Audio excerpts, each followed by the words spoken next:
പുരാതന ഈജിപ്ഷ്യൻ സംസ്കാരത്തിൻ്റെ ഏറ്റവും വലിയ അടയാളങ്ങളാണ് പിരമിഡുകൾ.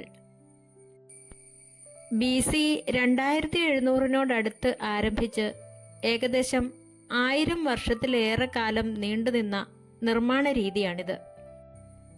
പ്രധാനമായും രാജാക്കന്മാർ അഥവാ ഫറവോമാരുടെയും അവരുടെ കുടുംബങ്ങളുടെയും കല്ലറകളായാണ് ഇവ നിർമ്മിക്കപ്പെട്ടത്. ലോകത്തിലെ 7 അത്ഭുതങ്ങളിൽ ഒന്നാണ് ഗിസയിലെ മഹാപിരമിഡ്. കുഫു എന്ന ഫറവോയ്ക്ക് വേണ്ടിയാണ് ഇത് നിർമ്മിച്ചത്. മഹാപിരമിഡ് നിർമ്മിക്കാൻ ഏകദേശം 23 ലക്ഷം കല്ലുകൾ ഉപയോഗിച്ചിട്ടുണ്ട്. ഇതിൽ പല കല്ലുകൾക്കും 2 ടൺ മുതൽ 50 ടൺ വരെ ഭാരമുണ്ട്. ആധുനിക ക്രെയിനുകളില്ലാതിരുന്ന ആ കാലത്ത് നൈൽ നദിയിലൂടെ ബോട്ടുകളിലും പിന്നീട് മണലിലൂടെ തെന്നിച്ചുമാണ് ഈ ഭീമൻ കല്ലുകൾ നിർമ്മാണ സ്ഥലത്ത് എത്തിച്ചിരുന്നത്. മണലിൽ വെള്ളമൊഴിച്ച് ഘർഷണം കുറച്ചാണ് ഇവ വലിച്ചു നീക്കിയിരുന്നത് എന്ന് കരുതപ്പെടുന്നു. ഗിസയിലെ മഹാപിരമിഡ് ഏകദേശം 3800 വർഷത്തോളം ലോകത്തിലെ ഏറ്റവും ഉയരം കൂടിയ മനുഷ്യനിർമ്മിത നിർമ്മിതിയായിരുന്നു. രാജാവിൻ്റെ അറയിലുള്ള ശവപ്പെട്ടി നിർമ്മിച്ചിരിക്കുന്നത് കടുപ്പമേറിയ ഗ്രാനൈറ്റ് കൊണ്ടാണ്. പിരമിഡിൻ്റെ പ്രവേശന കവാടത്തേക്കാൾ വലിപ്പമുള്ളതാണ് ഈ ശവപ്പെട്ടി. അതായത് പിരമിഡ് പണിതുയർത്തുന്ന സമയത്ത് തന്നെ ശവപ്പെട്ടി അവിടെ സ്ഥാപിക്കുകയും അതിനു ചുറ്റും പിരമിഡ് പണിയുകയുമാണ് ചെയ്തത്. ഗിസയിലെ രണ്ടാമത്തെ വലിയ പിരമിഡാണ് ഖാഫ്രെ പിരമിഡ്. ഇതിനു മുൻപിലാണ് പ്രശസ്തമായ സ്ഫിൻക്സ് പ്രതിമ സ്ഥിതി ചെയ്യുന്നത്. സഖാറയിലെ സ്റ്റെപ്പ് പിരമിഡിനെ ലോകത്തിലെ ആദ്യത്തെ പിരമിഡായി കണക്കാക്കുന്നു. ജോസർ രാജാവിന് വേണ്ടിയാണ് ഇത് പണിതത്. മരണാനന്തര ജീവിതത്തിൽ വിശ്വസിച്ചിരുന്ന പുരാതന ഈജിപ്തുകാർ രാജാവിൻ്റെ ആത്മാവിന് സുരക്ഷിതമായി വിശ്രമിക്കാനും അടുത്ത ലോകത്തേക്ക് യാത്ര ചെയ്യാനുമാണ് പിരമിഡുകൾ പണിതത്. ലക്ഷക്കണക്കിന് ടൺ ഭാരമുള്ള കരിങ്കല്ലുകളും ചുണ്ണാമ്പുകല്ലുകളും ഉപയോഗിച്ചാണ് ഇവ നിർമ്മിച്ചിരിക്കുന്നത്. അക്കാലത്ത് ആധുനിക യന്ത്രങ്ങളില്ലാതെ എങ്ങനെ ഇത്ര കൃത്യതയോടെ ഇവ നിർമ്മിച്ചു എന്നത് ഇന്നും ഗവേഷകരെ അത്ഭുതപ്പെടുത്തുന്നു. പിരമിഡുകൾക്കുള്ളിലെ രഹസ്യ അറകളിൽ രാജാക്കന്മാരുടെ ശരീരങ്ങൾ മമ്മികളായി സൂക്ഷിച്ചിരുന്നു. രാജാവിൻ്റെ ശരീരം കേടുകൂടാതെ സൂക്ഷിക്കാൻ ഉള്ളിലെ അവയവങ്ങൾ നീക്കം ചെയ്ത് പ്രത്യേക തൈലങ്ങൾ പുരട്ടുന്ന രീതിയായിരുന്നു മമ്മിഫിക്കേഷൻ. അവരുടെ കൂടെ സ്വർണം, ആഭരണങ്ങൾ, വസ്ത്രങ്ങൾ, ഭക്ഷണം എന്നിവയും അടക്കം ചെയ്തിരുന്നു. രാജാക്കന്മാർക്ക് അടുത്ത ജന്മത്തിൽ ഉപയോഗിക്കാൻ വേണ്ടി അവരുടെ വളർത്തുമൃഗങ്ങളെ വരെ ചിലപ്പോൾ മമ്മികളാക്കി കൂടെ അടക്കം ചെയ്തിരുന്നു. മൃതദേഹം കേടാകാതെ സൂക്ഷിക്കുന്ന മമ്മിഫിക്കേഷൻ രീതി വളരെ സങ്കീർണമായിരുന്നു. ശരീരത്തിലെ ഈർപ്പം പൂർണ്ണമായും നീക്കം ചെയ്യാൻ നാട്രോൺ എന്ന പ്രത്യേകതരം ഉപ്പ് ഉപയോഗിച്ചിരുന്നു. ഇതിനുശേഷം സുഗന്ധവ്യഞ്ജനങ്ങളും എണ്ണകളും പുരട്ടി ഏകദേശം 100 കണക്കിന് മീറ്റർ നീളമുള്ള ലിനൻ തുണി ഉപയോഗിച്ചാണ് ശരീരം പൊതിഞ്ഞിരുന്നത്.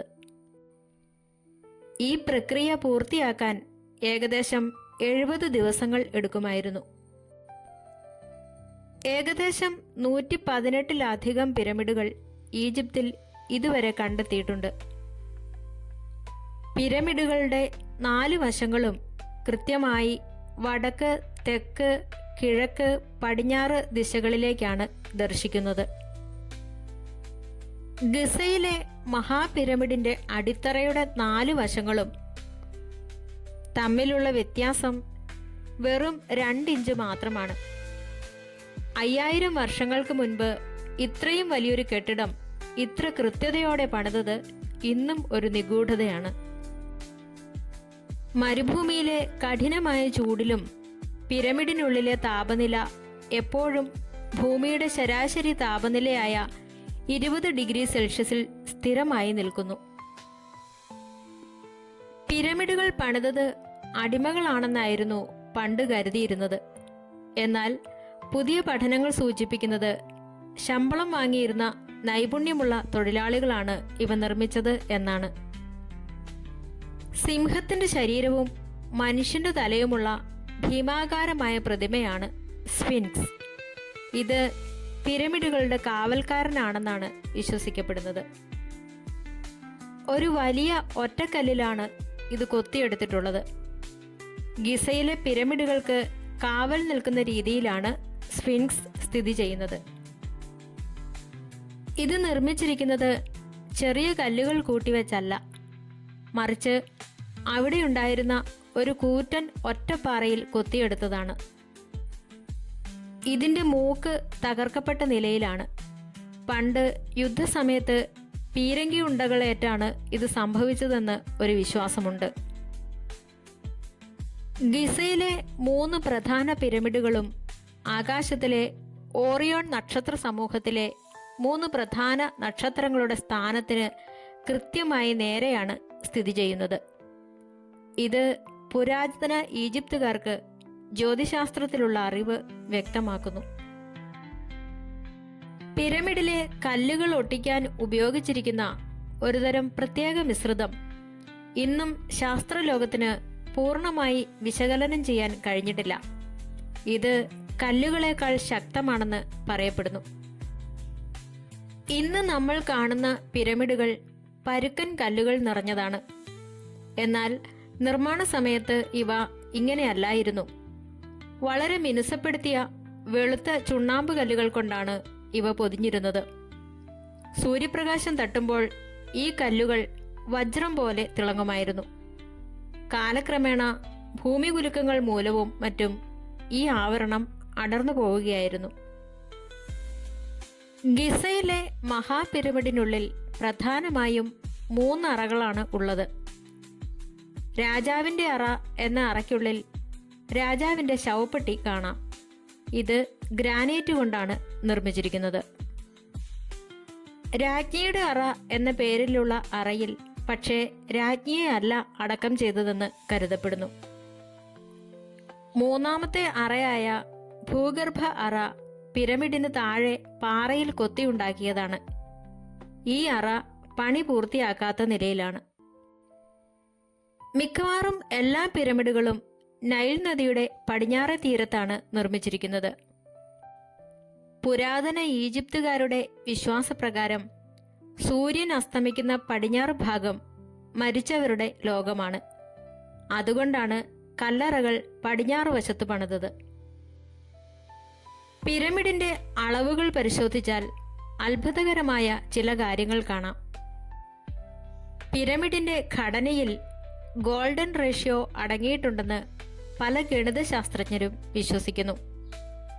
പിരമിഡിന്റെ വശങ്ങളുടെ ചെരിഞ്ഞ ഉയരവും പാദത്തിന്റെ പകുതി നീളവും തമ്മിലുള്ള അനുപാതം പരിശോധിച്ചാൽ അത് ഗോൾഡൻ റേഷ്യോയോട് വളരെ അടുത്താണെന്ന് കാണാം. പിരമിഡിന്റെ അടിത്തറയുടെ ചുറ്റളവും അതിന്റെ ഉയരവും തമ്മിലുള്ള ബന്ധം വൃത്തത്തിന്റെ ആരം, ചുറ്റളവ് എന്നിവ തമ്മിലുള്ള ബന്ധത്തിന് സമാനമാണ്. ഏകദേശം 13 ഏക്കറോളം വരുന്ന പിരമിഡിന്റെ അടിത്തറ തികച്ചും നിരപ്പായതാണ്. ഇതിന്റെ ഓരോ വശത്തിന്റെയും നീളത്തിലുള്ള വ്യത്യാസം വെറും മില്ലിമീറ്ററുകൾ മാത്രമാണ്. അടിത്തറയുടെ ഓരോ മൂലയും കൃത്യം 90 ഡിഗ്രി കോണളവിലാണ് നിർമ്മിച്ചിരിക്കുന്നത്. ആയിരക്കണക്കിന് വർഷങ്ങൾക്ക് മുൻപ് ഇത്രയും കൃത്യമായ ഗണിതശാസ്ത്രം അവർ എങ്ങനെ ഉപയോഗിച്ചു എന്നത് ഇന്നും ഗവേഷകർക്ക് ഒരു പ്രഹേളികയാണ്. ദൂരെ നിന്ന് നോക്കുമ്പോൾ പിരമിഡിന് 4 വശങ്ങളാണ് ഉള്ളതെന്ന് തോന്നും. എന്നാൽ ഗിസയിലെ മഹാപിരമിഡിന് യഥാർത്ഥത്തിൽ 8 വശങ്ങളുണ്ട്. ഓരോ വശത്തിന്റെ നടുവിലും നേരിയ ഒരു കുഴിവ് നൽകിയിട്ടുണ്ട്. ഇത് ആകാശത്തു നിന്ന് സൂര്യപ്രകാശം പ്രത്യേക കോണിൽ പതിക്കുമ്പോൾ മാത്രമേ തിരിച്ചറിയാൻ കഴിയൂ. പിരമിഡുകളെക്കുറിച്ചും മമ്മികളെക്കുറിച്ചും നിലനിൽക്കുന്ന വലിയൊരു മിത്താണ് ഫറവോമാരുടെ ശാപം. പിരമിഡിനുള്ളിൽ അതിക്രമിച്ചു കിടക്കുന്നവർക്കോ മമ്മികളെ ശല്യം ചെയ്യുന്നവർക്കോ ദുർവിധി ഉണ്ടാകുമെന്ന് പണ്ട് ആളുകൾ വിശ്വസിച്ചിരുന്നു. 1920കളിൽ തൂത്തൻ ഖാമുന്റെ കല്ലറ കണ്ടെത്തിയ പര്യവേഷകരിൽ ചിലരുടെ മരണം ഈ വിശ്വാസം ശക്തമാക്കി. എന്നാൽ ഇതിനു പിന്നിൽ പിരമിഡിനുള്ളിലെ പുരാതനമായ ബാക്ടീരിയകളോ പൂപ്പലുകളോ ആകാം കാരണമെന്നാണ് ആധുനിക ശാസ്ത്രം പറയുന്നത്. പിരമിഡിനുള്ളിലെ ഇടുങ്ങിയ ഇടനാഴികളിലും അറകളിലും ചിത്രപ്പണികൾ നടത്തുമ്പോൾ വെളിച്ചത്തിനായി അവർ എന്തുപയോഗിച്ചു എന്നത് ഇന്നും ചർച്ചാവിഷയമാണ്. പന്തങ്ങൾ ഉപയോഗിച്ചാൽ അതിൻ്റെ പുക ചുവരുകളിൽ പറ്റിപ്പിടിക്കുമായിരുന്നു. എന്നാൽ ചുവരുകളിൽ പുകയുടെ അടയാളങ്ങൾ കാണാനില്ല. വലിയ കണ്ണാടികൾ ഉപയോഗിച്ച് സൂര്യപ്രകാശത്തെ അകത്തേക്ക് പ്രതിഫലിപ്പിച്ചാകാം അവർ വെളിച്ചം എത്തിച്ചിരുന്നത് എന്ന് ഒരു വിഭാഗം ഗവേഷകർ വിശ്വസിക്കുന്നു. ചുരുക്കത്തിൽ പൈതഗോറസ് ജനിക്കുന്നതിന് നൂറ്റാണ്ടുകൾക്ക് മുൻപ് തന്നെ മട്ടത്രികോണത്തിന്റെ തത്വം ഉപയോഗിച്ചിരുന്നവരാണ് ഈജിപ്തുകാർ എന്ന് നമുക്ക് കാണാൻ കഴിയും.